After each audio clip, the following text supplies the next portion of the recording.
Hey everybody out there, this is Seto, and today for you guys, we are going to be doing an awesome deck update of my Relinquish deck. Yes, my Relinquish deck for 2021.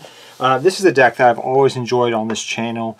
There is going to be some new support coming out. It seems like sometime in the near future, coming from the OCG to the TCG. I know we're having Golden Idol supposed to be coming out soon. I thought it would be coming out in maybe the Duelist pack. It did not.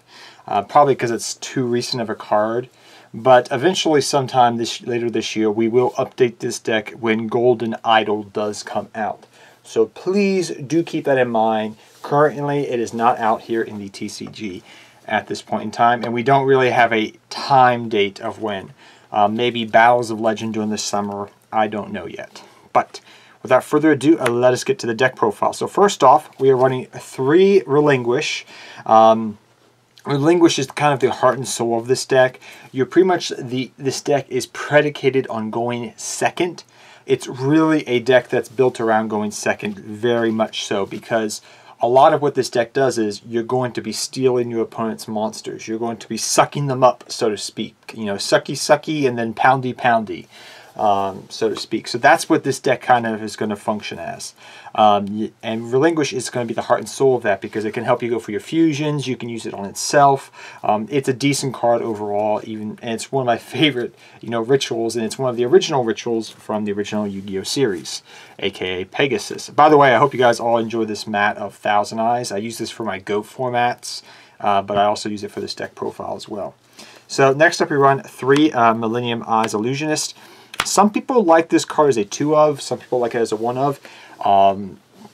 Some people still like it, like myself, as a 3 of because it's such a dang good card. And I'm kind of happy that, to my knowledge, a lot of these cards are actually getting reprinted soon. So hopefully these cards get reprinted for, out of the next Duelist set. And you guys are getting picking up these cards for cheap. But Millennium Eyes Illusionist, I like as a 3 of. Why is that? Because on either player's turn, I can suck up your monsters. This is very, very useful. If they destroy your if they're trying to destroy your Relinquish, you can detach and equip. Well, your Relinquish is now vulnerable.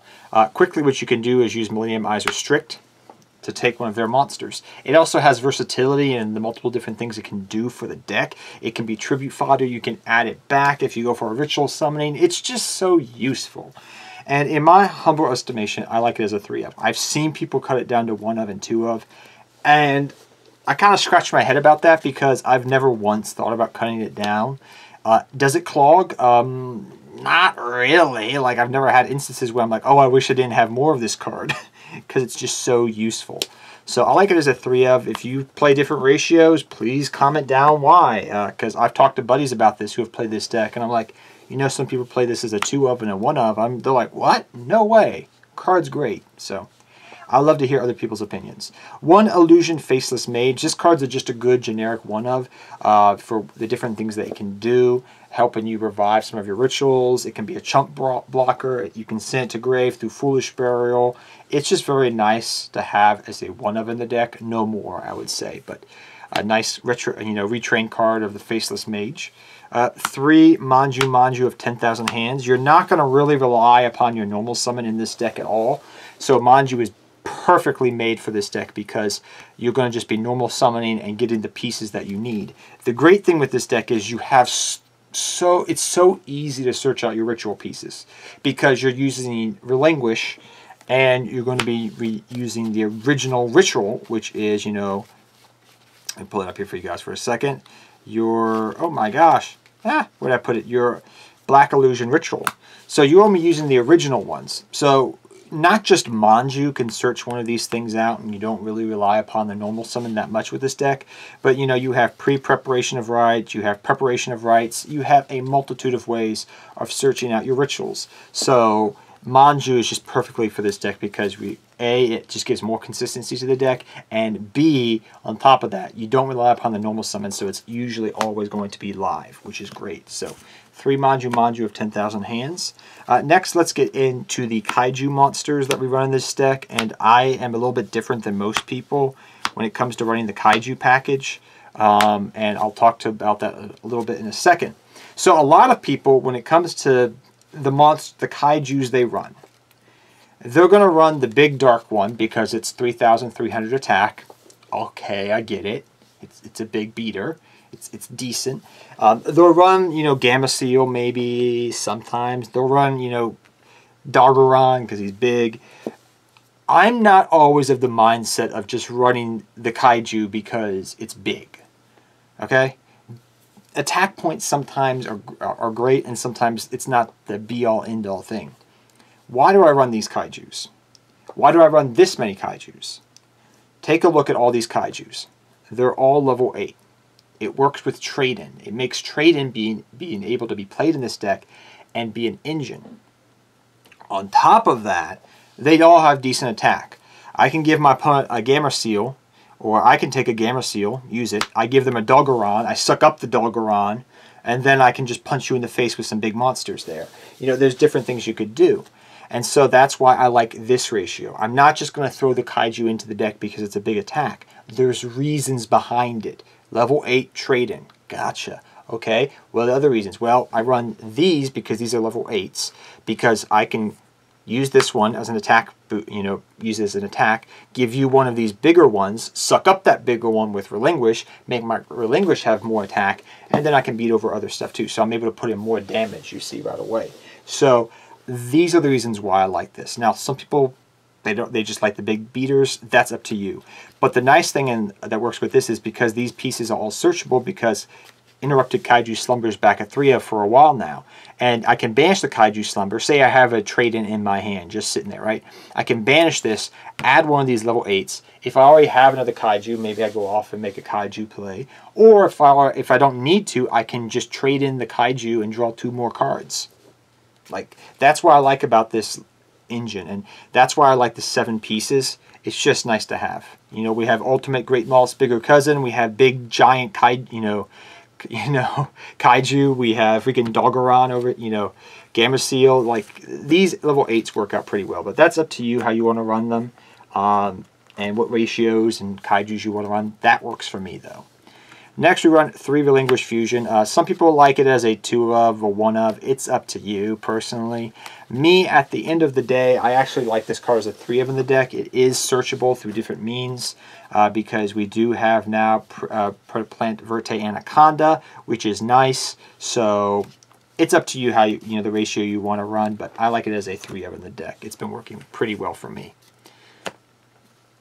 Next, we run 3 Super Poly. This is just another way of taking care of problematic cards in the field, because Super Poly is going to be great for a multitude of different reasons. A, this can help you go into your Millennium Eyes Restrict. It's another way of doing that. That's awesome. It also can help you go into Starving Venom Dragon, depending upon the matchup, which is just as awesome. So you have multiple different things you could do with Super Polymerization. A lot of people do like the Relinquish Fusion, and I understand. I like it as a 3 of. It, you know, it's nice to have, but also the Super Poly is really nice in this deck because of the versatility of doing things. So that's just me and what I've been running with this deck. So I like the 3 Super Poly and the 3 Relinquish Fusion. If you want to play around with the ratios, be my guest. But that's what I've been running, and it's been working pretty well for me. Next up, we run our 3 Pre-Preparation of Rites. Pre-Prep is really nice in this deck. It was made for this specific deck because of the ability we have to, you know, search out our regular Relinquish, and then we can easily search out our Black Illusion Ritual, which, you know, makes everything really nice overall. So it's going to give you a consistency. It's a literally +1 card, and it's really made for this deck and helps out a lot. So for that reason, that's why we run 3 Pre-Preparation of Rites. In addition to that, guys, we also run 3 Preparation of Rites to add a little bit more consistency. I've seen different people run different ratios of this card, but me personally, from playtesting and consistency, you know, aspects, I like it as a 3 of. But I will say it is up to the player to decide how they want to proceed. But I like 3 and 3. That's just me. I know I say that a lot. It's just me, but hey, I've played this deck for a lot of time, and I love it to death. 3 Black Illusion Rituals is really awesome. I love this card. I'm happy I have super rares of this card, but it's just really cool artwork, I think, for like OG like ritual summoning cards. But definitely run 3 of this. Like I said, we have multiple different ways we can search this out through Manju, through, you know, Pre-Prep of Rites. Good card, to bring out your Relinquish. 3 Interrupted Kaiju Slumber. It's a rota for your deck that you can use in combination with trade-in, like we were talking about, or just to use it up to set up for another Kaiju play. That can combo off with Relinquish and Thousand Eyes Relinquish. It goes off from there. But also, it can help board wipe things. If all else fails, hey, you got a board wipe here. You bring out 2 Kaijus. You maybe go for a Relinquish play there because you've board wiped them. They're only going to have 1 monster. You suck it up, and then you can. There's times I've literally gone for game with this card because I'll destroy the board. I'll go for a Relinquish, or 1,000. And I'll suck up your monster, and then because the Kaiju I have on my field and the Relinquish, I'll attack with both, and that'll be game sometimes. So it's a very good card. I'm happy this is back at 3 of. It really helps this deck out a lot. Double trade-in. Triple is a little bit too much. If you want to run triple, like I used to run in this deck, you can, but I like double trade-in. It works well for me.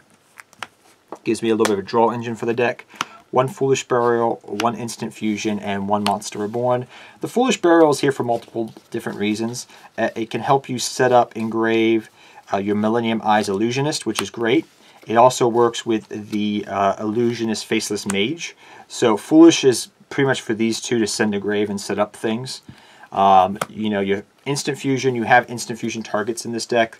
Your Millennium Eyes Restrict, and, your OG GOAT format card, your Thousand Eyes, which you can lead up from plays from there, which is really nice. So there's different things you can go for in this deck with the, Instant Fusion. And you do have, Link monsters that are level 1, so it does work out overall. Monster Reborn, it's just versatile in this deck for the different things you can do, so I definitely like it as a 1-of in this deck, and it's pretty nice to have. So that's all. No traps. I know people are like, what? No traps? Hey, if you want to maybe play around with the ratios, maybe you run Infinite and Permanence, but that's up to you. For your extra deck, we run 3 Millennium Eyes Restricts. I like this as a 3-of in the deck. For your other fusions, we run our 1,000 Eyes Restrict and our 1 Starving Venom Fusion Dragon. There's the every other Starving Venom I've tried out. You don't usually go for him, but definitely Starving Venom Fusion, the 3 Millennium Eyes, and the 1,000 Eyes are definitely essential. People sometimes like playing around with the ratio with the Millennium Eyes. I find in this deck, you're going to go for 3-of to 2-of per duel. I'm just being honest. So that's the fusions there. For your Link monsters, you run 1 Relinquish Animea, double Link Karibo. It just comes in handy to give you a little bit of protection. 1 Predaplant Verte Anaconda, 1 Cross Sheep. We also, in addition to this, have our Nightmare Phoenix, our Nightmare Cerberus, our Nightmare Unicorn, our Blackluster Soldier of Chaos, which you will go for sometimes, and your Axis Code Talker as well. I know some of you guys are like, wow, that deck got really expensive really quick. I'm going to be honest, everything but these 2 are essential. The Blackluster Soldier you will sometimes go for. It does pop up. Axis Code Talker does pop up. There are instances where things like they do happen, they do come up.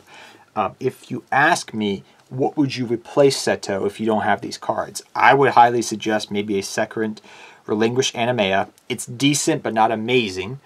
Maybe you want to run maybe some other, super poly targets. That's another option you could go down. Maybe you want to run maybe a second Predaplant Verte Anaconda, maybe a second Cross Sheep.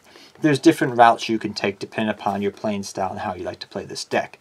But overall, that's the deck, guys. It's pretty straightforward, in the aspect that it's going to clear boards through multiple different means. And what I mean by that is you're going to be destroying the board. You're going to be fusioning your opponent's monsters. You're going to be clearing the board quite a lot and then using your opponent's, after you've cleared the board, you either A, are going to use their opponent's their own monsters against them, or just beat them down with big beat sticks by sucking things up. So that's how this deck functions. It's a very much going second deck. And the one issue I have is not so much monster effects, which that does come into play sometimes, as much as it is people, because it's a really strictly going second deck, they sometimes can play around it. But a lot of people don't know how to play against it too, which is really fun. And you will win games with this at locals and maybe even have fun at regionals if you want to make it, maybe change some ratios around, really test it heavily for the current meta. But at locals, you definitely can win a game, you know, a couple games with this, maybe even top. But yeah, guys, till next time, take care, have fun dueling, good luck dueling. Hope you guys all enjoyed this video. If you did, please leave a big thumbs up, and I'll see all of you guys next time. Good luck dueling to all of you.